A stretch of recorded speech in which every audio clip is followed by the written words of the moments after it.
Right, you guys, got another anti-ransomware video here for you, and this one is called Temasoft. It's a Ranstop software, and it will block ransomware on your system, or so they say. So we're going to be putting it to the test.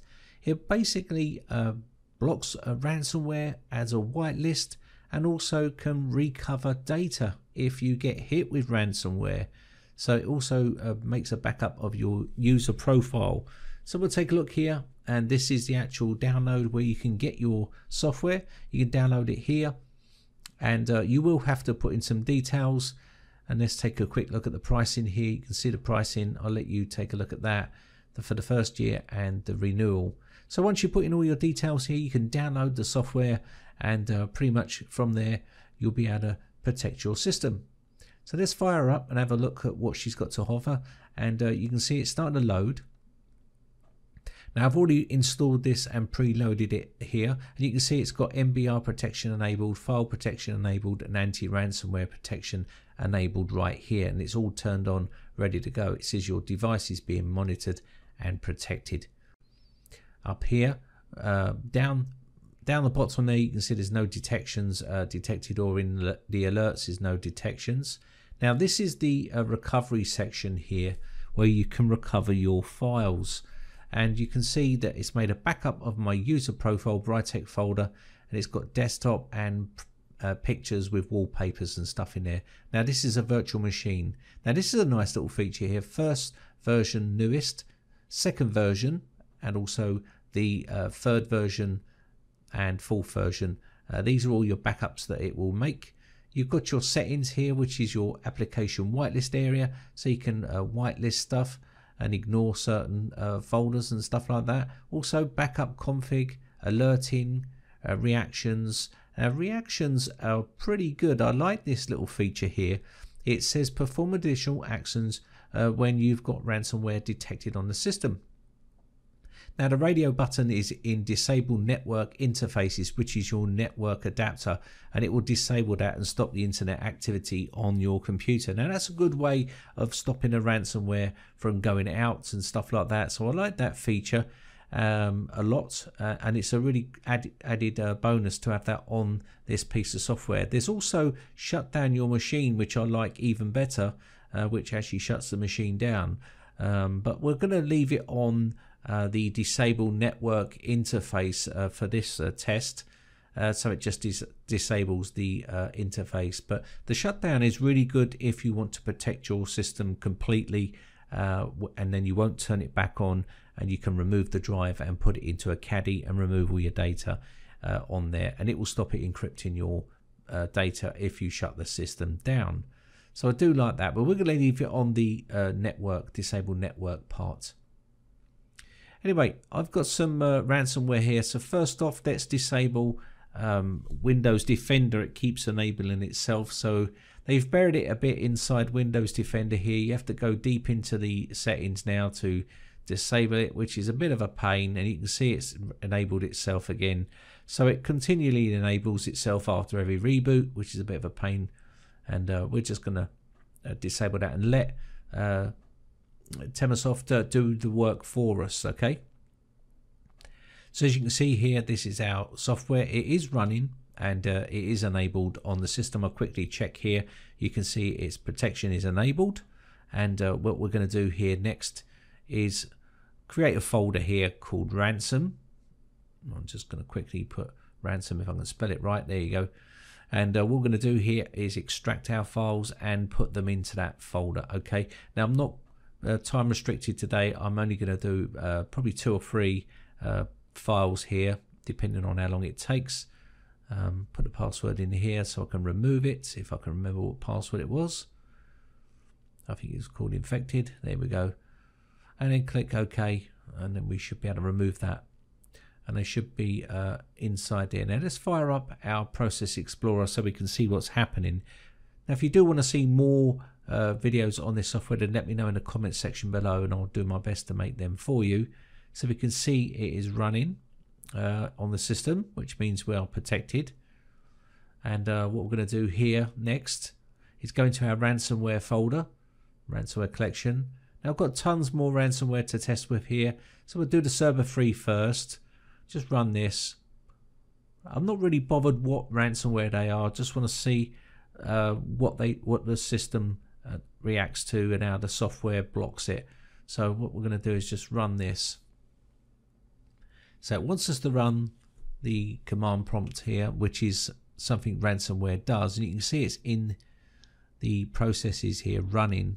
Now I'll speed this process up because these sort of take a bit of time to stop. So I could click on this ransomware and it could sit there dormant for a while, but you can see the CPU starting to climb. So it is starting to do something, but I will show you all the information that happens. I won't skip anything. The only thing I'm doing is skipping the amount of time it takes for it to actually stop it.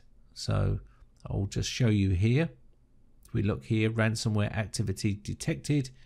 Click here for details, and it's detected our ransomware and stopped our internet access. So here we have our file. It has been stopped, and it's also been renamed as well to stop it running again. So that's pretty cool. That one's been blocked. And let's go into our device manager here and re-enable our network settings, because obviously the network adapter has been disabled. So we can go into device manager here and let that populate, and then we can re-enable our network adapter. So I'm just going to quickly pull this down here and look at our network adapter. You see it's been disabled. I do like that feature. It's a nice little feature. So just enable that. And I would like to do more tests on this at a little later date, but I'm a bit short for time today. So let's go into our pictures to make sure it's not encrypted, nothing. And you can see here everything is fine. So let's go ahead and test another one. You can see it's renamed that file, which is nice. It's going to come on down to our ransomware folder again. And what we're going to do here is run another ransomware. So what should we do? Let's have a look. CBT Locker. Let's have a go at that one. And we'll run this process.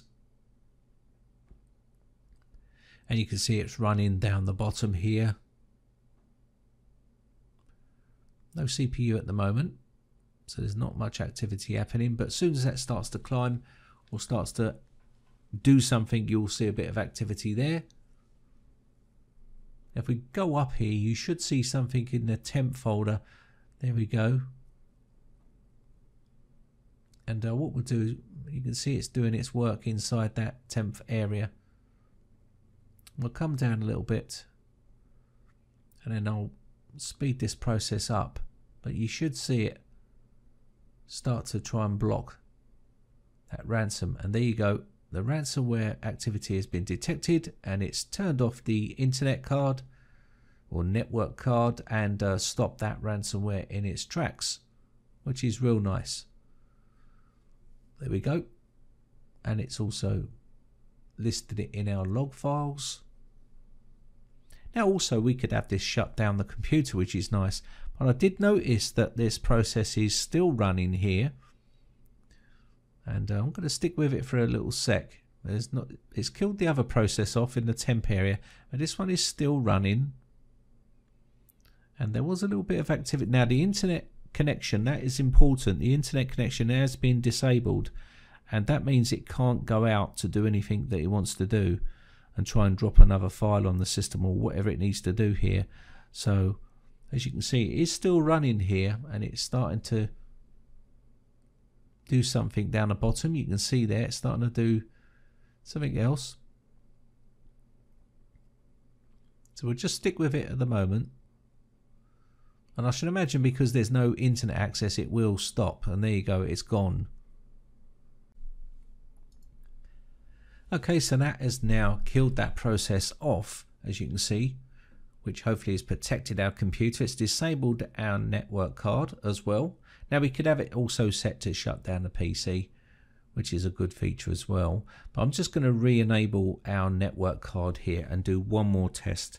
It's only going to be a short test, this one, because I'm a bit pushed for time. So we're going to go into Device Manager here and re-enable our network card. Now once we get this re-enabled, I'll do one more test, and as you can see, we've just re-enabled that now, and we're ready for another test. So this, before I do that, let me just quickly check our data to make sure that it didn't slip through and encrypt any files. And as you can see here, the files are fine, everything is non-encrypted, which is good.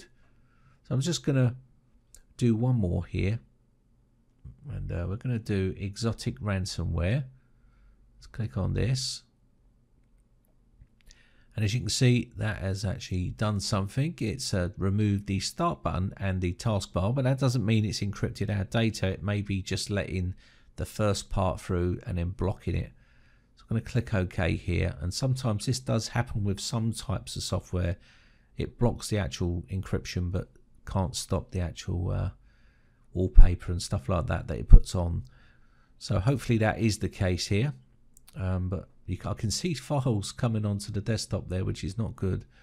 So let me just I can't click on anything, so I'm going to click the Windows button here, and then settings, and go into devices, and then go to, let's have a look, device manager.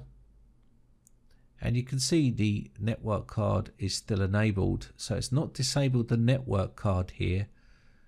And you can see this is still running on the screen. I've got a funny suspicion that this has actually encrypted our data, which is not good. So let's go ahead and go back and log out and log back into our system. I'm going to sign out here, and hopefully by me signing out, we'll be able to see more information about what's happened to the system. So I'm just going to quickly sign out here and sign back in. Now again, as I said guys, it's really important to back up your data yourself. Don't rely on software to make backups or recover data and stuff like that. You don't want to get yourself into that predicament or that situation. So you can see here, let's go into pictures, and I can see already it has encrypted our data, which is not good really, and that is an epic fail really, in my personal opinion. I don't care whether it can recover data, you just don't want to put yourself into that situation really.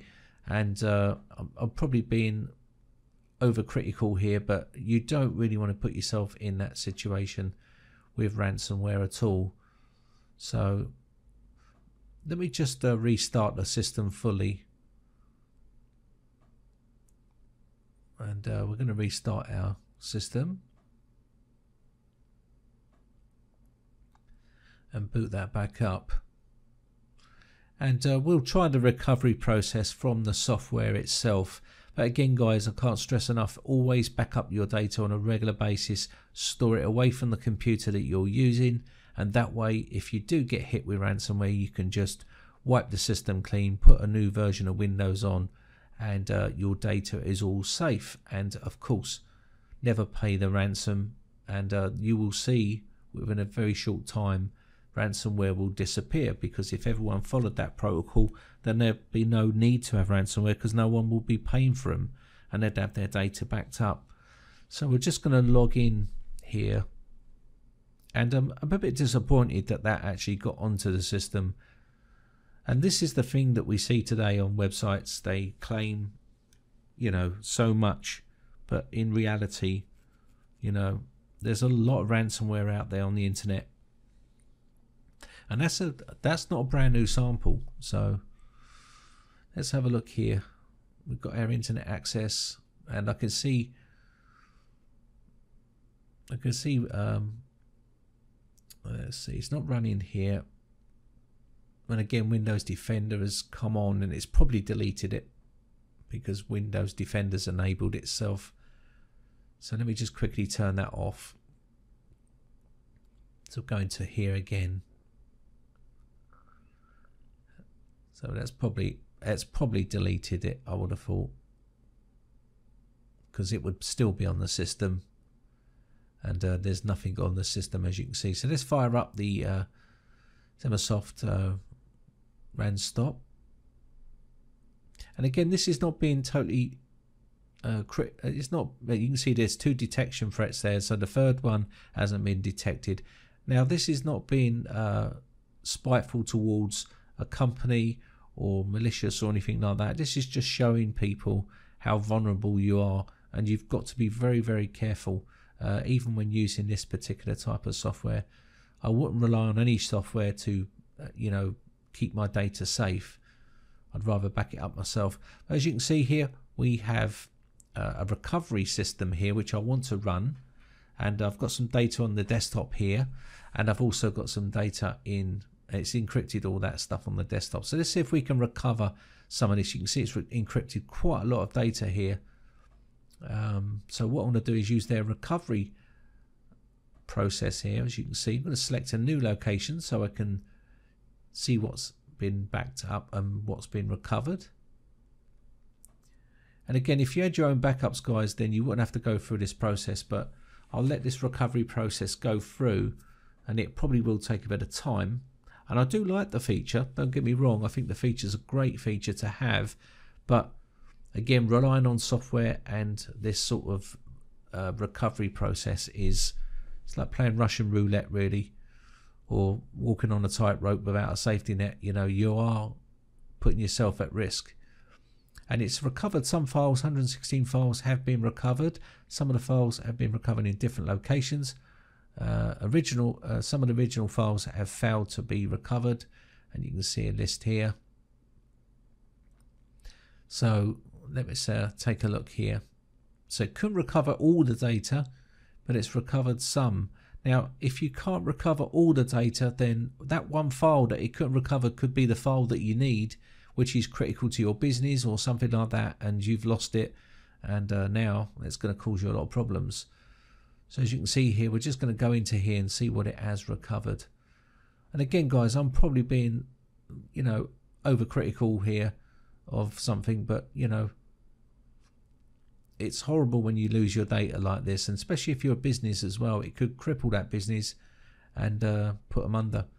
So I'm going to go into this area here where it's backed up, desktop and pictures, and let's take a look here inside pictures and wallpaper. And again, it's backed our wallpaper up and recovered that. You can see help decrypt here is inside here. But again, wallpaper, you can always get those back off the internet and stuff like that. It's precious documents and stuff that you may have if you're, these could be your wedding photos, children's photos. So it has recovered those. But if they're that personal to you, then make sure you back them up yourself. Don't rely on software to protect you. So as you can see, let's try and open one of these up. It's running real slow because we're on a virtual machine here. So we'll just let this open up. And I'll use paint. And that'll do. I just want to see if it opens full. Because sometimes they don't open. They get corrupted. And there you go, it has opened, so that's good. So we have got some of our photos back. Let's go into the desktop folder. And of course it hasn't recovered everything here. It's only recovered a certain amount of stuff. As you can see, there's a lot of stuff missing. So let's go into here and click on one of these files and see if they play. And if they play, then they're not have a corruption or anything like that, which is a good thing. But again, you wouldn't be in this situation, guys, if you backed your stuff up on a regular basis, and they do work, which is a plus point, I suppose. So it's sort of redeemed itself a little bit with the recovery part, but it's not a nice situation to be in. And again, let's just take a look. You can see they're all still encrypted here, so pretty nasty to have to deal with. You're going to have all these files all over your computer now, so you're going to have to wipe your computer anyway. So that's something that I would be doing, is wiping that system clean anyway. And if you're going to do that, you may as well back them up yourself. Anyway, to conclude the video, I think we're going to call that one done. I'm going to do some more tests on this if you want to. Let me know in the comment section below if you want to see more tests with this software. And I'll try and do some more ransomware tests with it to see how it fares. And also I'll be doing some more videos in the up and coming week I've been a bit busy lately, so I've not been a chance to get some stuff done. So anyway, I'm going to wrap this one up. So I hope you enjoyed it, guys. If you want to see more of this stuff, then let me know in the comment section below. Let me know what you want to watch, guys, and what sort of videos you want to see, and I'll try and do my best to make those videos for you. I have got a lot of stuff coming up, but it's all different bits and pieces that I'm trying to cover to suit everyone's needs. Okay, anyway, I'm starting to ramble, and I need to get this done, so I shall catch you again in the next video. My name is Brian from brightechcomputers.co.uk. Thanks again for watching, guys, and thanks for your continued support. Bye for now.